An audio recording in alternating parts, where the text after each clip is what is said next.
në këto nivele, po them, duket, do të thënë, le të themi, nëse më përpara është gjithmonë që, okay, gjitha palët kanë luajnë me 2 akratë, pra duke filluar, nuk di ku, ndoshta që 95-ën apo 96-ën me kongresin e famshëm socializme që diversioni mes palëve ka qenë prezent skenën politike shqiptare, pra gjithmonë kishte një hall PS-ja, fuste duart Berisha, kishte një hall PD-ja, fillonte loja nga kush ishte në pushtet në PS. Rama e ka luajtur më mirë këtë lojë, me thënë vërtetën, se Sanano apo të tjerët. Por duket sikur përplasja midis Ramës dhe Metës nuk ka një plan B kësaj radhe.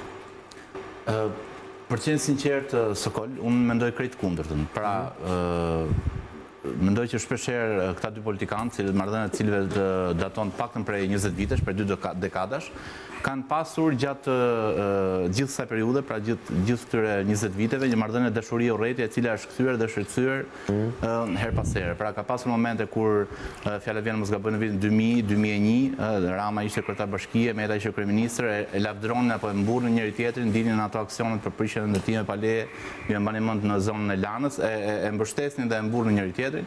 Më pas vite më vonë kemi parë që kryeministri Rama në librin Kurban e ka etiketuar pra Ilir Metën, dhe po kështu ana sjelltas edhe Meta në videon e famshëm të vitit 2011 ka lëshuar mjaft akuza, po themi ose etiketime, se akuza janë normale, po ndaj Ramës. Të njëjtën gjë pam vitin e kaluar, në fillim këtij viti, pra unë besoj që domethënë nga pikpamja politike kjo përplasje nuk shënon asgjë të re ose as një moment të rëndësishëm. Sa herë që ashpërsohet gjua politike, flitet që njëri nga këta tani do eliminohet politikisht, nuk e besoj.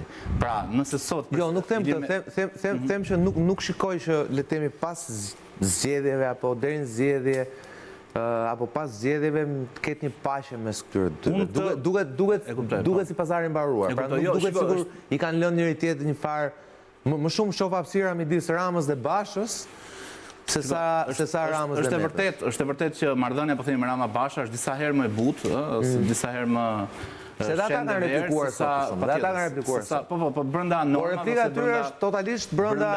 Okej, zoti Basha e ka quajtur hajdut dhe vjedhës para publike, po që prapë mbetet në. Shiko, edhe për mua edhe kjo ka një shpjegim, po do në analizoj dhe marrëdhënien Rama Basha. Analizojmë atë, po mbarojmë këtë njëherë. Për sa i përket marrëdhënies Rama Meta, unë nuk besoj që nuk përshtohet asgjë.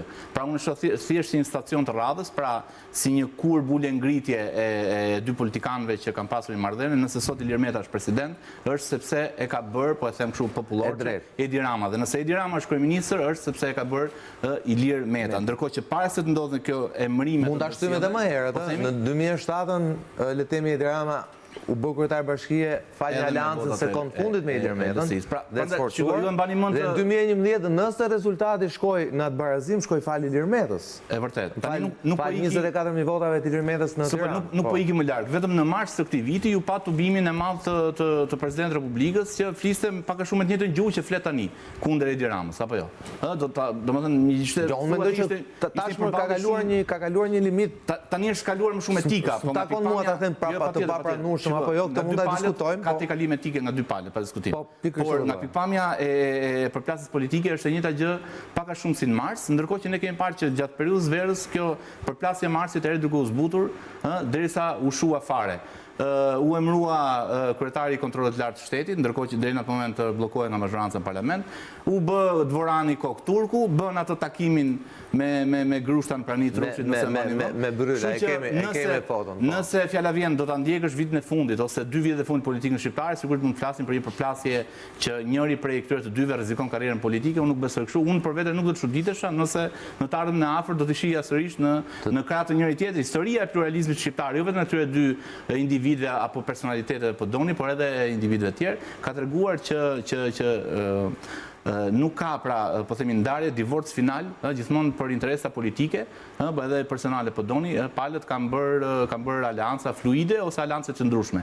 Kurse për sa i përket politikës butë të zotit Basha ose retorikës tij e flasim të diskutojmë pak këtë të parën. Arian, ti si e shikon edhe